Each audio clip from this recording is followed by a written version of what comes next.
Yo, what's good YouTube? It's your boy Arrow, aka AJ, whatever you want to call me. And today we're reacting to my most brutal black pilling story, why dating sucks for average guys. Before we get into the video, I want to remind you to like and subscribe and all that. So if you don't know what the black pill is, it's basically like putting, if y'all know what the red pill is, like the red pill is like the belief in self-improvement. I think like improving yourself in all areas of life, right? But the black pill, it's saying that the only thing that matters is your looks. Like basically when it comes to dating and any other area of life. The blue pill, it's like, oh, personality is all that matters, you know what I mean? Me personally, I don't really subscribe to one pill. I feel like it's like really a mix of all the pills into one, like if that's the thing. Cause I don't think that only looks matters. Nor do I think that like self-improvement is self-improving is only gonna get you so far. You also need to have personality too. So I think it's a mix of all of them. But I don't know. Let's see. The story I'm about to tell you is a 100% real and honest experience taken from my own life.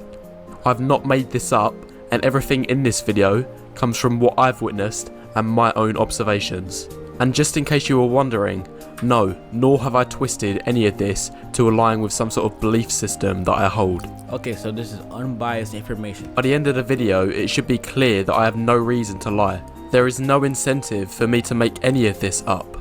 Put simply, this is the plain and simple truth.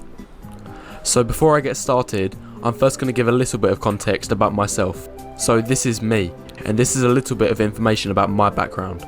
So at least by Western standards, I'd say that I had a fairly average upbringing. Not rich, not poor, somewhere in that middle 90%.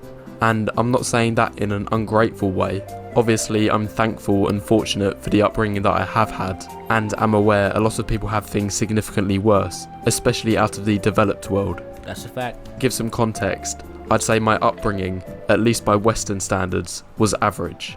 I'm about average looking, so I don't have any deformities to my face, my health, or my body, anything like that. I'm 5'10" in height, which again, in the West, is bang on average height. I weigh 160 pounds, or 73 kilos, which, surprise surprise again, is average healthy weight for a man of my height. So if you're not getting the idea by now, so everything about this guy is average. I get it. But I am slightly above average intelligence. I've never taken an IQ test, but I'm guessing it's around the range of 120. Yeah, I feel like British people are either like really smart or like really dumb, like no one between. I'm not balding, I'm not fat, I don't have a high-pitched squeak. For this video, and for the sake of the story, we're just going to refer to her from now on as Bella. Alright, so here's a really quick few points about her. So first of all, like me, she also had an average upbringing. Not rich, not poor. In terms of her looks, because I know a lot of people see that as important, she too was about average. And if you want to put numbers on it, I would say she's about a 6 out of 10. I'd say most men would look at her and think, yeah, she's kind of cute, so they can see a good degree of physical attraction in her. Yeah, to be fair though, bro, a 6 out of 10 for a girl is different from a 6 out of 10 from a guy.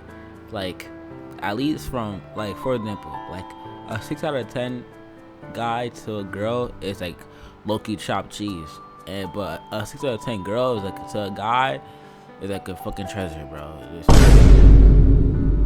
I think it's called like hypergamy, whatever. I don't know. But of course, that's not what happened. So to cut it plain and simple, she friend-zoned me. Well, technically.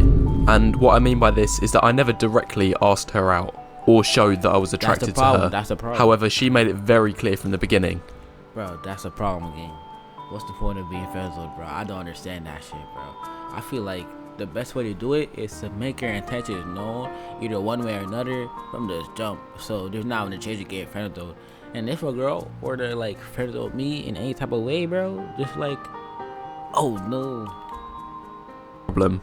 I fixed it. No, I was always there for her to one. help her with any issues she had, whether they be about her family, her work, her school, whatever. And you could probably guess, yes, whenever she had a problem with any other guys who she was interested in, then I would be the one to help her through that. Bro, that's the worst one, bro. I ain't gonna lie, I never had like I've had girls who are friends but I've never like had like a real like girl who had me as her psychiatrist, bro. But I've heard stories of that shit happening, gang. Like there'll be niggas who have invested months and months into a girl, so much money, so much buying gifts and shit, just for her to text you talk about some, oh, what should I say to this guy? Like you're a gay best friend. Psychiatrist ass nigga, bro. Therapist ass nigga, bro. Oh my gosh, that's the worst, bro. So then what's the point of talking to a girl, bro? I mean, being friends with a girl if she gonna disrespect like that. If she gonna disrespect you like that, bro, there's no point being in with her. I'd be the guy she'd come to discuss her boy problems. So that's her, and that's her relationship with me. As I say, very much a friend zone situation. But at the same time, I was still hopeful that all of this waiting around would be able to achieve something, that was your and mistake. in the long run, maybe she would change her mind. But anyway, let's get on with the story. So the story starts with me and my friend in his car, and again, not his actual name, but we're just going to refer to him as Jason. So we were in his car, and this was sometime during the day, down a road similar to this. Now Bella, she wasn't with us, and she didn't know that we was going out. In fact, she didn't know who Jason was. Well, she knew who he was. I'd told her about him and shown her pictures. So she didn't know him, but she knew of him. Anyway, this story takes place over the messaging app Snapchat, and I send a picture message to Bella so she can see that I'm in the passenger seat of somebody else's car.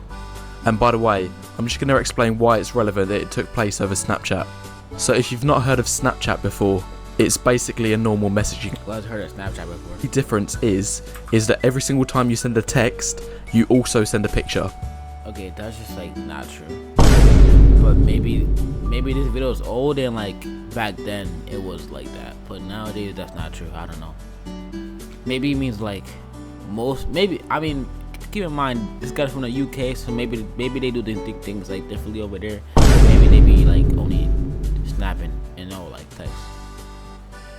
Alright, bro. This reminds me of something, bro. Real quick story time, bro. So, right, I would say that I'm like. So I would say on like the looks scale, I'm like a 6 around there. But the thing is though, like I know how to talk to femmes, right? But I have a friend, right?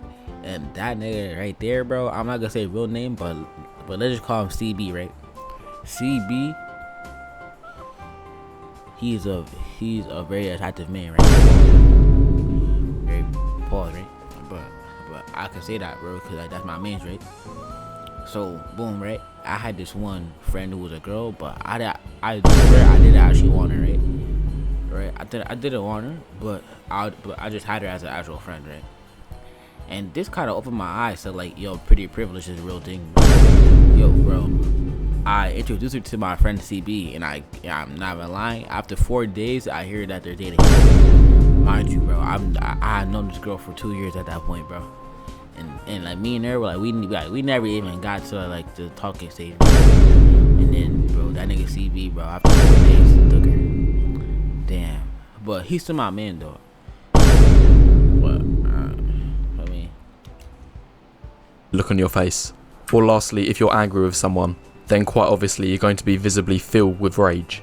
So that's basically how Snapchat works. Don't ask me why it works like this, but pretty much all you need to know is that every single time you send a text, you also send a picture. Anyway, carrying on with the story. So after Bella sees that I'm in somebody else's car, she replies back asking where I am and who I'm with. In a yo, that bitch up. obviously not stalkerish. And the important thing to note is that every single time she sends me a snap, is that she never cared about equality. I know what he means, bro. Like y'all be like snapping a girl, but then like all of a sudden like she starts sending you like roof pictures, bro, or like elbow pictures. But then you go look at your man's phone and you're seeing the full face. Bro, I know what he means, bro. Unfortunately, bro. Of my friend Jason. No text, no captions, just a picture of his face. This was her response. She replies back and says that she hopes that we're having a fun time. Now it should be very evident that the content of the message means nothing, but the thing that was relevant, and this sticks in my mind so much, and that was the picture of herself that she sent to me. And what I noticed is that as soon as she saw my friend, She made sure she looked pretty. She made sure that it was taken from a good angle. She made sure her hair looked good. Now, this left me stunned, and I wasn't sure at the moment, but 3 snaps later made me 90% sure on what was up. And then she go right back to saying the chop pictures. The biggest confirmation I received wasn't until Jason was back out of the picture. It wasn't until she saw that I was back home, and it was just me on my own. That's when the same old pictures that she yeah, classic. Send a picture of your attractive friend, bro, and then she sent back a picture of her looking chopped as fuck, or the roof pictures, or the pictures of her not even trying, bro. I know what you mean, bro. Sad looks for a nigga. even more what I thought in the coming days, because it doesn't just stop here. After this day, all of a sudden, she starts arranging to meet up more often, us as a free of course, and whenever we went out, she would like to tag along with us, and you could have imagined how these times went down. Damn, she got put in the cut chair, put in the corner of the room, forced to watch her. Damn, bro, that shit sucks. It was just me and her. If I went round her house, she wouldn't really care. She'd wake up in pyjamas, and she'd stay in them for the time I was round. But as soon as he was in the picture, Jason, then Bella made sure that she was wearing her best dress. Furthermore, it still doesn't stop there. She also made sure she wore makeup when it was us three. So before, when it was just me, she didn't really care. She didn't put in effort. She didn't care if her hair was a mess. However, as soon as this guy turns up, then she starts worrying. Then she makes sure that her appearance looks the best. And the final nail in the coffin that confirmed everything that I was speculating was that just 3 weeks later, they made it known that they was officially going out. So that's it. Now this is what I took from this experience. I'm going to break it down from both my side and Jason's side. So me, I was always there for her. I always listened and gave her emotional support and built a really strong connection. And this even showed in the things that she said. Have a listen to these. Some of them are brutal. Wait, you know you're the only guy I feel comfortable crying in front of? No. Then there's this one. She was a girl who was very much a part of the all men are jerks movement. No. And whenever, oh my gosh, bro. If your girlfriend tells you, bro, if your friend who's a girl tells you all men are jerks, you're cooked. I'm sorry, bro, because that means that she don't even see you as enough of a man, bro. Believe it or not, that's how they think, like subconsciously, bro. She don't even see you as a nigga who has a ball sack, bro. She sees you as like a little peon, bro. A little like a little nigga on the side of the world, bro. That shit embarrassing, bro. When she said this to me, I was always confused, and sometimes I'd blatantly respond and ask, so does that mean that I'm a jerk too? And she would always respond, oh no, you're one of the good ones. No.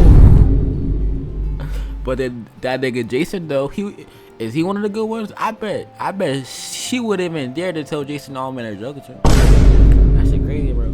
Damn, bro, down bad. Then there was this time. Wait, I know you're going to find a good girlfriend one day.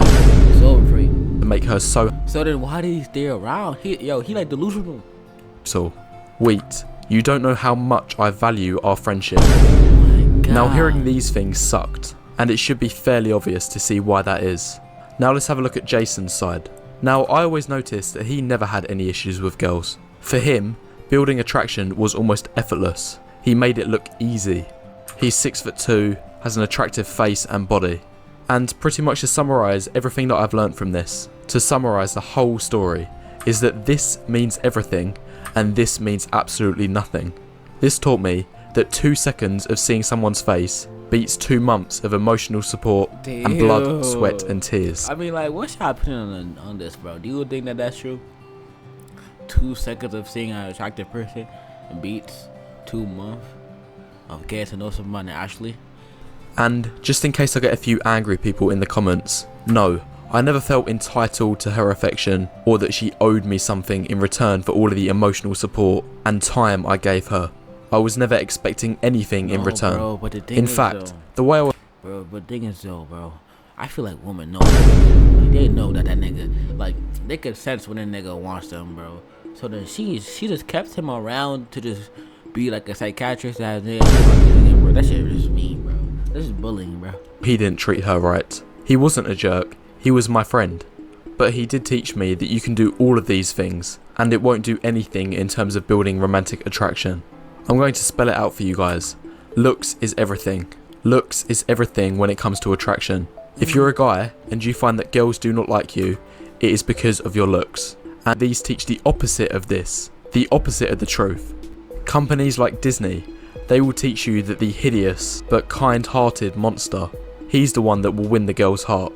Meanwhile, the arrogant... No, but I feel like that's because people lie to themselves and be like, oh no, personality, all that matters, but really deep down inside, you know that looks matter more. Truth doesn't. And the last point I'm going to make before I finish the video is that I wish this wasn't the truth. I wish it was about kindness, being a gentleman, showing you care, being there for one another. I wish it was about this. This is how you know that I'm not lying, because I wish it was this way. But this is a complete fantasy. It's not. If you want the truth, then here it is. Welcome Sub to the real 5, game. looks. This is what matters. But if you want to live in your dream world, then go back to watching Disney movies. And don't be surprised when none of it works in the real world. Anyway guys, that's the video. I hope you enjoyed it. And feel free to share this video to other platforms, as this is the only way that this message, the truth, is going to get around. Other than that, if you enjoyed the video, be sure to press the like button and leave any thoughts you have in the comments below, as it helps the YouTube algorithm. Yeah, man. Do the same thing for my video. Like and subscribe, and we out.